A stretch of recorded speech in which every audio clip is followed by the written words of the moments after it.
I'm Eric D'Amato. And I'm a big succubi white worm creature that's basically Slan, who produces a rape troll. Wait, I'm just talking about Holt in the last film we were talking about. Well, the last few movies have been garbage. Yes. Today we have a British movie based on a Bram Stoker short story, which I have not read. Yes, it's a Bram Stoker by short one. What was it called again? What? The short story? Yeah, it was just Lair of the White Worm, right? Probably. Yeah. And but, it was Bram Stoker. It's directed by the guy who brought us Altered States, so I think we're in good hands here. Fuck yeah, this movie is super Altered States, and I've seen this movie before. I love Lair of the White Worm from 1988. Yes. Starring Hugh Grant, awesome. Catherine Oxenberg, Peter frickin' Capaldi, Sammy Davis, and a whole bunch of other people. Oh, and Amanda Donoghue. Amanda Donoghue, exactly. She is the main stake in this film. They wanted Tilda Swinton. They wanted Tilda Swinton to play Lady Sylvia Marsh. But honestly, Tilda Swinton, she does so much of a better job. Amanda. Well, you don't know because Tilda Swinton was never in the movie, so you can't know how good a job she would have done. I don't think it would have been the same. At the very least, it wouldn't have been the same film. But they did ask Tilda Swinton, and Tilda Swinton read the script and said no. Yeah, but it would have turned out much different. Yeah. And I like the movie as is. Honestly, I find Amanda does a great job. Can't complain about it. It's weird things if you look at things actors have said no to and things they said yes to, because Tilda Swinton did say yes to Constantine. Yeah, that's true. That is very true. Personally, I really like Constantine, but whatever. Yeah. Also, the other movie that Amanda did, which is Liar Liar, she said yes to that. It's that doesn't seem like, especially after you watch her in this, it's you look at that movie and it's why would she agree to that? It's because she gets to play a very similar kind of character, I guess, but in a completely different type of movie. It's interesting, it is. But we're gonna watch this. It's cool. When an archaeologist uncovers a strange skull in foreign land, the residents of the nearby town begin to disappear, leading to further inexplicable occurrences. Ooh, intrigue. Let's watch this. It's gonna be a good one. It's a good film. Wish lads, have your gobs, I'll tell you all an awful story. Wish lads, have your gobs, I'll tell you about the worm.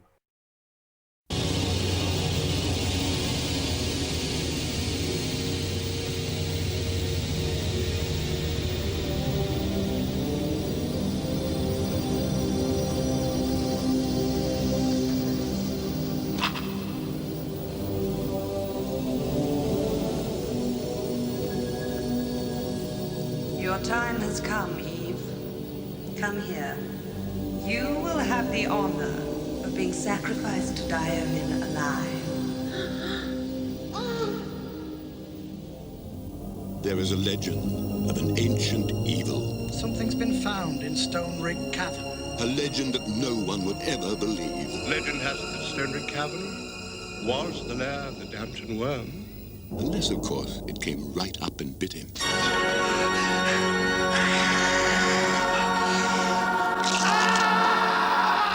2, 3, 4. I hear you're having trouble with a snake. Diana was a pagan snake god. I'm snake watching. It's as if they were just swallowed up. John Dampton went a-fishing once, a-fishing in the weir. He caught a fish upon his hook, he thought looked mighty queer.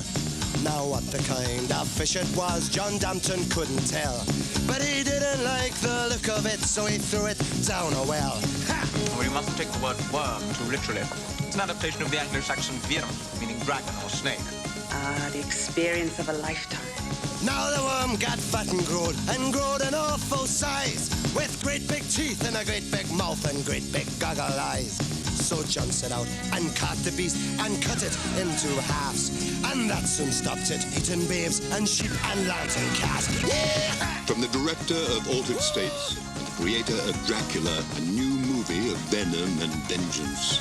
Ken Russell's The Lair of the White Worm. I'm famished. Should we stop on the way for a bite? Watch out for your asp.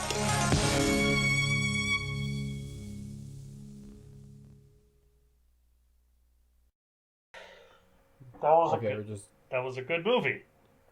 Yes. Do you want to start describing it? Yeah, I guess so. Sure. Okay. We start off with a guy named Angus. Peter Capaldi. He's digging for fossils. Also, how old are you, Fossil? That's a question. How old are you, Fossil? Learn comedy. Let's move on. He exclaims "Yeehaw" when he finds the skull. He does not. He does.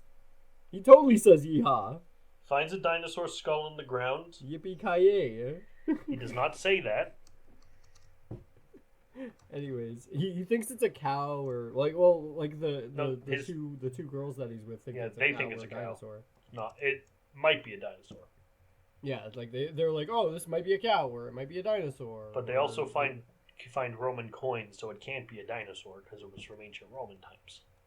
Yeah, it's like did the Romans keep pet dinosaurs? Highly doubtful.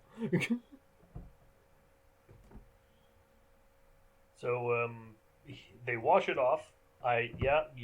Just pour water on the new archaeological find. That's great. It's a good idea. Also the one Eve Trent is complaining about her spotted dick being in the oven too long and runs in the house to check on it. That's a pudding with raisins. People decided it's a joke. They're wrong. It's not actually funny. It's just a baked good. I know it's the food. I know it's the food spotted dick. Yeah. But like still the way she proclaims it out loud and it runs away. Yeah, because it was in the oven too long. She wanted to get burned. I don't see how you're seeing a joke here. It's Americans to laugh at and be like, ha ha. Yeah, Europeans are weird. They're no one to laugh at anyone these days. Well, I don't know. Europeans are weird. Case in point, me. And you. So they're going to a party. Mm-hmm. And at the party, we get the song about the Ampton Worm. Uh-huh. And it's really good. And then there's a big Chinese dragon Ampton Worm comes out. And then Hugh Grant mimes cutting it in half with a sword. Well, yeah, because he's the descendant of the guy who apparently cut the first worm in half, which was his granddaddy John. Yeah, John or Ampton, whatever. Sir John. Yeah. Bold Sir John. Yeah, cut exactly. it in, and in the original song, he cut it in 3 halves. Was it 3 halves? In the original song, that was written in frickin' Robert Burns, yes. Ah, okay. I see what you mean. But like in this one, it's just cuts it in half. That's it. Yeah, because it was changed from cut it in 2 halves, as in TO.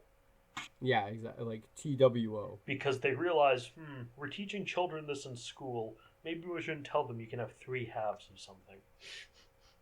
Yeah, it's like that's quartering something into like not even quartering something. That's thirding something into thirds. It's times 3, whatever. We're not talking about fractions today. Fucking math, okay? Yeah. This isn't fucking math class in fucking Sec 2, okay? This is Lair of the White Worm. Yeah. So he speaks to James for a while, this Angus, after the whole dancing shindig happens, and he describes to him that like, oh hey, the worm is actually not a big worm per se. Like usually it's translated from dragon or wirm or verm, W like the Gothic Y R translation. M, like Bilbo refers to Smaug as in The Hobbit. If you've read The Hobbit. It's just like it's a different word for dragon, but like the dragon basically just translates like in the same kind of thing. Like it's basically this worm is not actually a worm; it's a dragon, a worm or whatever. And like he's eating pickled earthworms while talking about this worm. I don't know if they are. I think that may have just been a joke. I couldn't hear you. I think it just may have been a joke. I don't think it was a joke. I think he meant it literally. So we meet a policeman who is investigating what he thinks might be a burglary on Lady Sylvia White. Sylvia White? Sylvia... No, it's Sylvia Marsh. Yeah, Sylvia Marsh's... Lady Sylvia Marsh. Yeah, on her property. Yeah, because apparently a strange car was seen over there by Angus and Mary. Yeah. Yeah. When they were on their way home. This was, on their way back. But it's like they're not sure who it is and everything. Also, he showed up to their guest house that they're running to talk about the missing parents of Mary and Eve. Yeah, because they found a watch. Have been gone for a while. They found the dad's watch in a cave. Yep, timepiece up in the cave. They don't know how it got there, even though I think they searched the cave before that but found nothing. But this time they found it.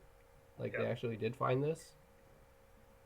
Which it's like, oh, okay, that's strange. How to get over there after we combed the place already? The police. But anyways, they go up to Lady Marsh's house. The policeman gets bitten by a snake, so Lady Marsh invites him inside.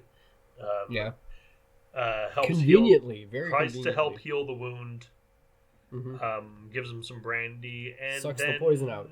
You gotta suck the poison out. Then sprouts big old vampire fangs and bites him on the ankle.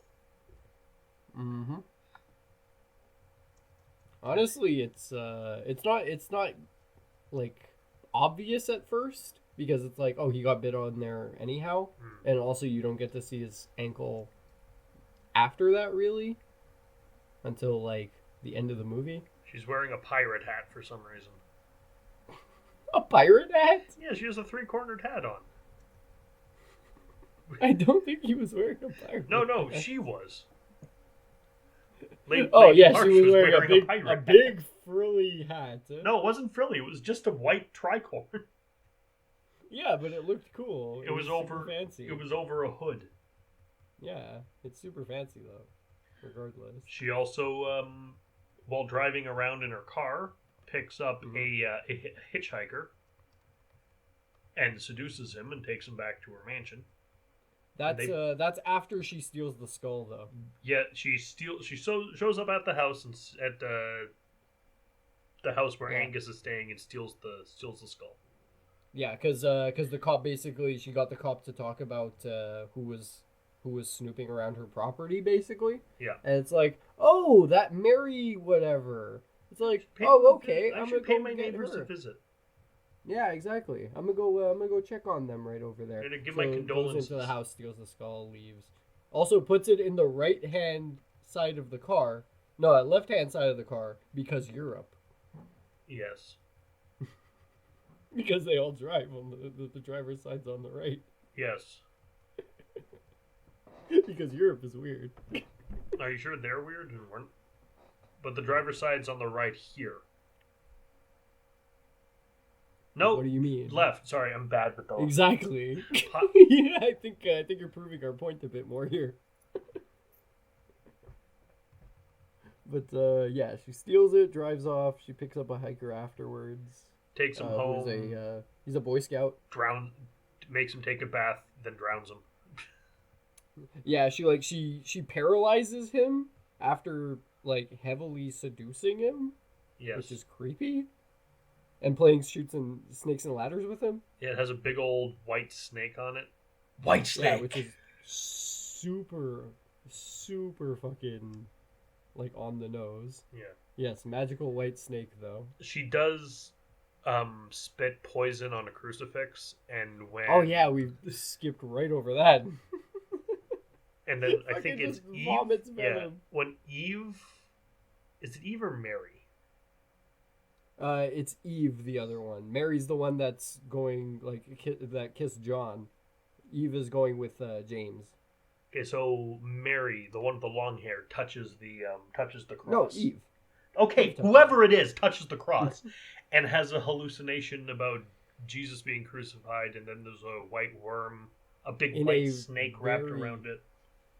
In a very Altered States-esque. Altered States, yeah, in a very Altered States manner of like vision, weirdness, trippy vision. They even call it a bad trip. It's actually pretty funny. And James like, yes, she's having a bad trip. We get it, and then we get the lady from the cover show up in her with her the blue the white, the gray makeup, the big fangs, the crown, and what must be the color of blue too close to the blue screen makeup on her face and arms, because it's projecting the fire in the background on the blue screen onto her body. Hey, it's fine. It's funny. It's funny to pick out this error. Yeah, but it's all right. Unless it was I'm sure intentional. they saw it and they were like, "Hey, we could fix this." It's like, no need. Just leave it in. Like, honestly, does it make it a worse film? No. No, it's better than a lot of the other crap we've been watching recently. Especially the last thing. So, yeah, she has this weird flash and everything. Angus notices that the skull is gone when he comes back. Yep. And he starts freaking out about it. As you do. Yep. We see her pick up the Boy Scout after this, I think. Oh, yeah, also they find a mosaic that Angus snake uncovered in the backyard. Yeah, of a big snake on a cross. Of the white snake wrapped around the cross. Yeah, exactly. And like after the trip happens, then we see the mosaic. And it's like, oh, like she didn't see this before, but like this is spot on. Okay. She gives to the Boy Scout before she drowns him in the bathtub. She gives this whole she drowns him in the bathtub because Hugh Grant shows up. Sir John shows up too early. Yeah, but like originally she was just gonna like sacrifice the kid anyways because virgin. And we find out that she's worshiping a pagan god called Dionin. Yeah. Who gets name dropped. Think is supposed to be the Serpent of Eden. Yeah, he's a serpent god of pagan descent. It's very Conan. Yeah, it's super fucking Conan. She is the descendant of Thulsa Doom. Yeah, she might as well be fucking Darth Vader himself. Fucking going around. But like, yeah, she ends up going to talk to James, answering the doorbell because like, yeah, invites him into it for a drink, of course. And she's like fake sobbing all over the place. And she's like, oh, all this bad things. It's all because of the snakes. I've actually been terrified of snakes, even though I play snakes and ladders a bunch. And I've been fascinated by them. I'm actually kind of schizo. I think he puts on somehow some snake charming music comes up and it makes her dance weird. Yeah, comes around after. But like, first she like throws the board into the fire and she's like, Rosebud.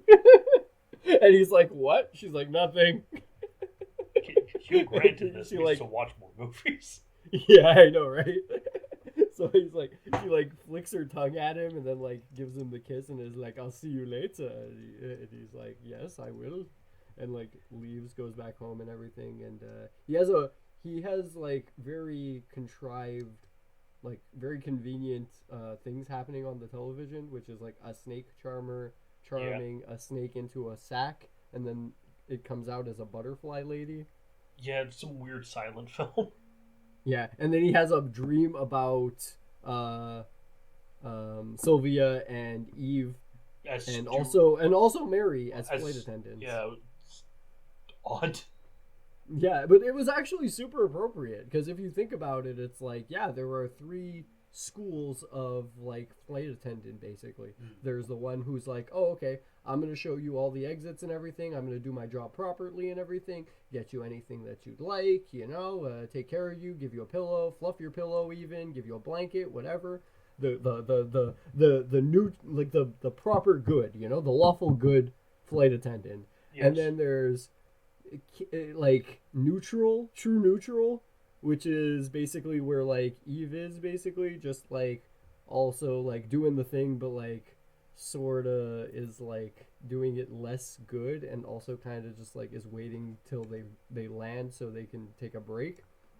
And then there's the truly chaotic evil variant, which is Sylvia just jamming booze into customers' mouths to try to sedate them. But it's like we have like Eve like knocking the drink away from Sylvia as she's about to give it to James, and the like, liquid is like bright green. Yeah, of course, it's obviously poison. And it's like she's like wrestling around with it and everything, and then they both start to be like all seductory towards James, and he ends up like getting out of his chair and going towards the one with the cross ring, because like he recognizes this as Eve's ring. So he goes towards her, and then he ends up seeing the pocket watch in his dream in a cave before he wakes up. And so they go investigate the cave. Yeah, honestly, that dream sequence was like probably one of the best things done in this film. I'm not going to say the best thing, but it was probably like one of the best written parts of this movie. I love that scene a lot. So they go up to the cave, they explore, and they don't really find anything. Mm-hmm. And they talk about just worms exploring. splitting and when they're bisected. Uh-huh. Also, like, James reads that they called off the search or something in the local headlines, and tells his butler Peters to run a bath for him also. Peters is cool. I like Peters. I know. He busts his ass so fucking hard, and James is still giving him shit to do up until his fucking dying breath. Very well, sir. I wanted him to be like, Peters, where's my lobster bisque, while he's dead? Peters, yes, sir. Open up the bat cave and get me my suit. Right away, Yes, sir. Go, like, before he dies, he just goes, going down, sir. That'd be fucking, oh god, that'd be excellent. The long-haired sister gets captured by Sylvia. Yeah. And she gives all the Dione and exposition. Well, because like she was already affected by the vision. This is Eve, and it's like she's basically being. She's a reincarnation of the person who was killed by Sylvia and some traitorous Roman emperor. Oh yeah, Marcus something. Yeah. Okay, Marcus Corellius. Marcus Corellius. 80% of the Roman emperors had Marcus in their name. And Drusus. Yeah. They all had so many.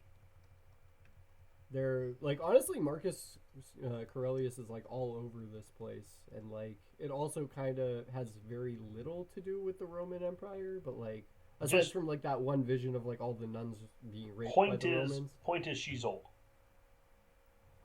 Sylvia's been around a long time. This is basically like The Mummy. Like, it kind of is The Mummy with like the whole Noxunamun thing. Yeah, Noxunamun. Yeah, very The Mummy. But this came out before The Mummy, so whatever. Yeah, well, it came out before that Mummy.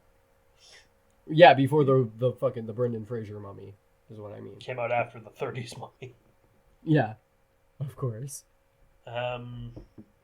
But like, yeah, she's already under the spell and everything, so like she's just basically being stripped while she's being told to strip while she's talking about being about sacrificing her tanning bed. Yeah.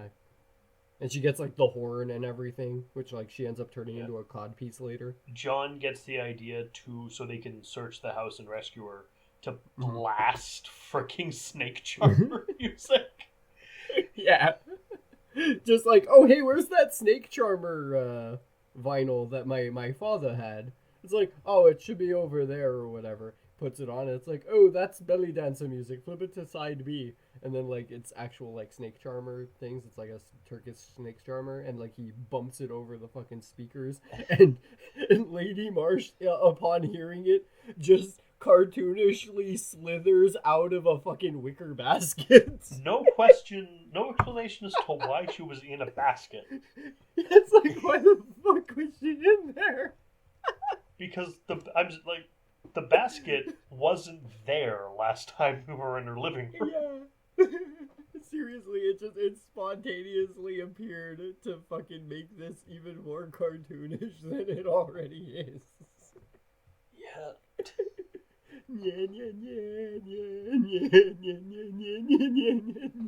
And they find. I love that. Eve finds her mother. In her house after they see the statue of Marcus Aurelius, she's like watching another snake charming lady on the television. Yep. And she's a vampire now. She's a vampire. Come on, you gotta say it like Nick Cage. They figure out that the venom of Sylvia has vampirism in it, so they send it. It's got the vampires. So they send it to a hospital to make an antidote, and they have the antidote. Cool.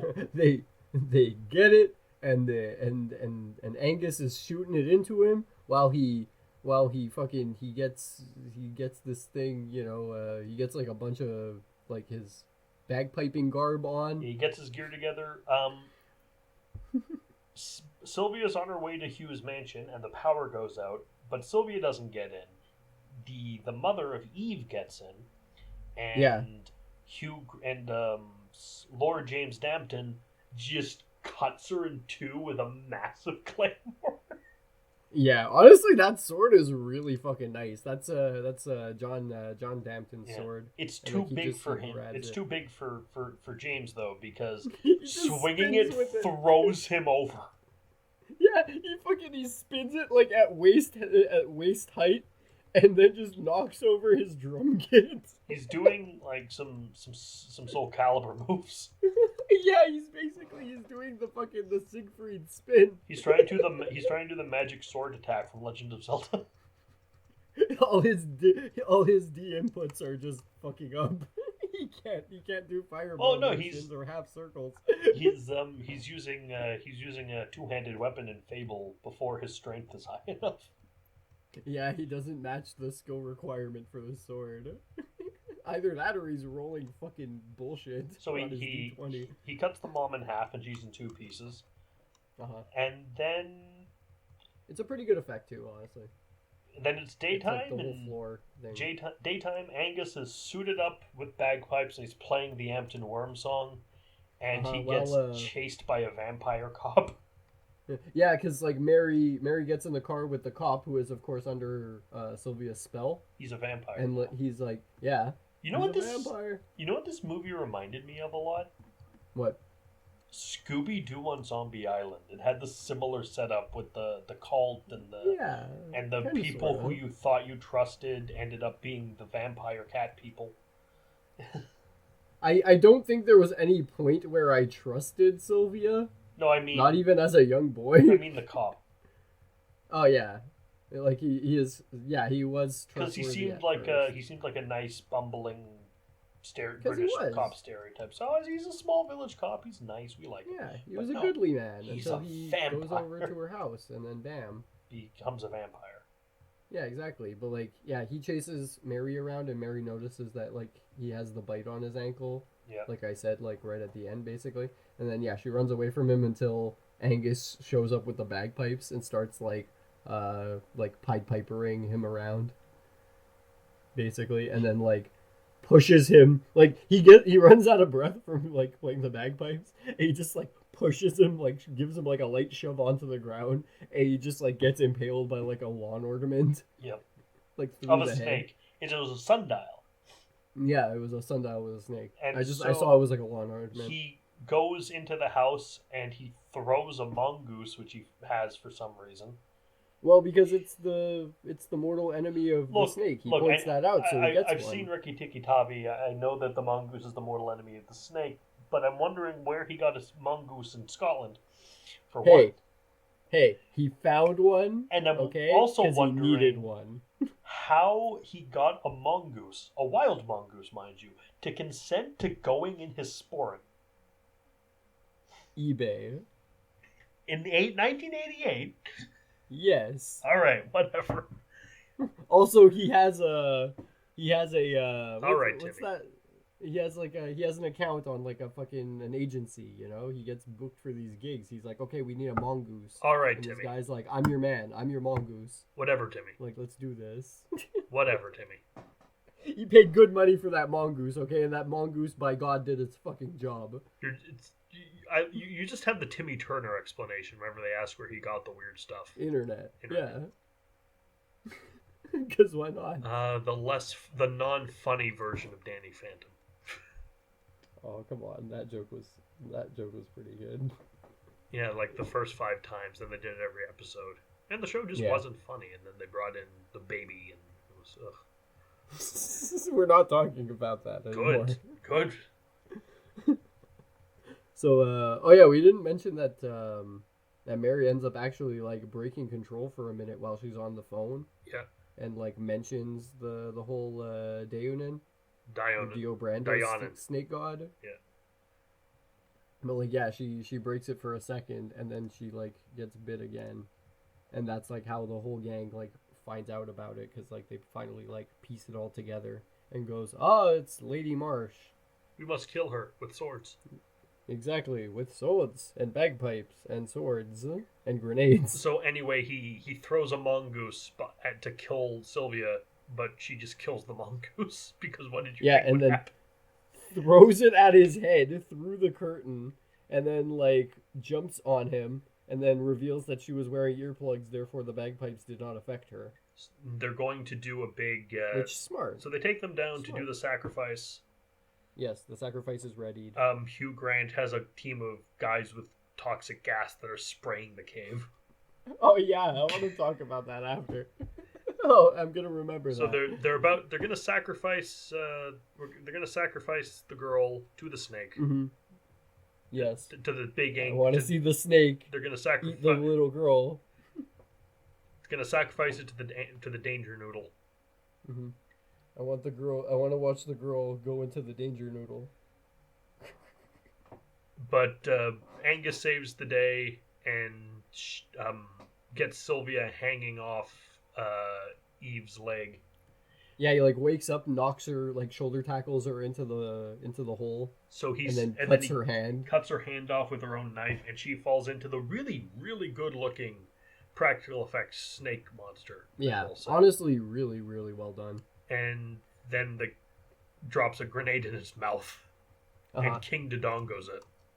Yeah, it doesn't look the same as the like Chinese dragon one from the beginning, which is nice. Well, I thought they were just gonna reuse the same thing at first. Like, I mean that was supposed to be just like a party prop. I thought. Yeah, but like they actually like they get a better effect for it afterwards. But it looks like it would be a character that the one before is a caricature of this one. Yeah. It really is. Yeah. Which is why I was amazed, because like I just thought they were just gonna get the same thing, and be like, oh okay, we save budget because we already have a big white worm thing. But Ken Russell doesn't go cheap. Mm-hmm. If he can, well, he can go not spend a lot of money, but he doesn't go cheap looking. He likes his movies to look good. A lesser director would have just reused the same. Lloyd Kaufman definitely would have. Yes, Ed Wood definitely would have. Yeah, but you'd expect it from Ed Wood. Exactly, like he is the king of that. Then they all shoot up the cure. The worm explodes, and then we're later like, oh, we made it, we won, it's all cool. And then we get a call. Then Angus gets a call from the hospital. Mm-hmm. It's like, hey, we gave you the wrong. We gave you the wrong serum. What you got was a cure for arthritis. Yeah, it's like the vial of antidote is over here. You can come pick it up tomorrow. It'll be right here. And so the vampire he just hangs up. And so the Setite vampire plague continues. Yeah. And James like pulls up to the house, like gets like Angus to get it. He's like, slither on in here. I don't know if it's going to be as big a problem, because, I mean, he just happens to be a vampire. It's not like he can sacrifice people to Dionin. He just blew Dionin up. Yeah, that's true. His god is forever destroyed. Unless there's still a piece of him, which honestly there still might be. Well, it was but just it's one gonna take grenade. a while to, regen. And so yeah, we end with it goes the like Ampton Worm song, and that was a really good movie. Yeah, but also hey, let's stop in for a bite. And he goes, yeah, sure, why not? And then he, lifts his kilt up a bit and shows the bite on his knee. And then James goes oh, and then the movie's over. Yeah. But honestly, very, very good film. Great big mouth and great big teeth and great big goggle eyes. Mm-hmm. Big googly eyes. Big googly mooglies. So, great googly mooglies. I thought this was really good. Do you have anything to say? You said you had something to say about the toxic gas people. Yeah, the gas. The gas leads nowhere. They're wheeling all these fucking big ass gas cans. We're gonna spray because they're like, we're gonna fucking organ this shit out this worm. We're gonna spray the gas so it can make the worm leave. Like, you realize it's an open air cavern, right? That you along might with the fact that I don't think worms just even need air. And you might just kill the village. You know this, right? That too. But it's I don't think worms, or at least okay, this is a dragon. This is a big snake. Yeah, but even those kind of dragons have some degree of not having to not needing to breathe. They needed something for him to do, and for some reason they couldn't have him kill the snake with a sword. Again, I don't know why. Yeah, I know, yeah, exactly. But that's why the grenades. But it's seriously, James, fucking gas the hole. Oh, okay. I mean, that might not work though. If it was flammable gas and they lit it on fire, maybe. Yeah, exactly. Fucking light it, fucking seep it in and then light it up. That I can see making sense. Yeah. Maybe a bit less because it's a dragon, apparently. Well, it's not that kind of dragon. Still, it's a bit it's more. A worm. Still, it works. It's cool. So, what do you give this movie? Honestly, I love this movie a lot. This movie's fantastic. I'm gonna give it the big happy face smiley worm in Binding of Isaac, because it basically just looks like that out of a big old Dune reference of riding the worm. I'm gonna give it great big goggle eyes. I'm gonna whip my hat around while I ride the worm around, like fucking Muad'Dib. This film has worms the likes of which even God has never seen. Yes, we have worm sign the likes of which God has never seen. Anyway, this was a really good one, especially good after the nonsense we've been watching for the past few weeks. Oh yeah, shit! This is fantastic. This is amazing. Next week, we have even more worms for you. More worms. More worms. I ask you, audience, hungry for worms? The worms crawl in. The worms crawl out. We have truly conquered the worm. We are truly conquering the worm, Mary. Thought the worm was the conqueror. The Conqueror Worm by Edgar Allan Poe. No, but we are conquering that worm, dude. We will become the masters of our own wormy destinies. Anyway, I've been Merrick D'Amato. Yes, and I've been the worm-headed creepy doodad. And we'll see you all next time. Yep. Bye, guys. Later.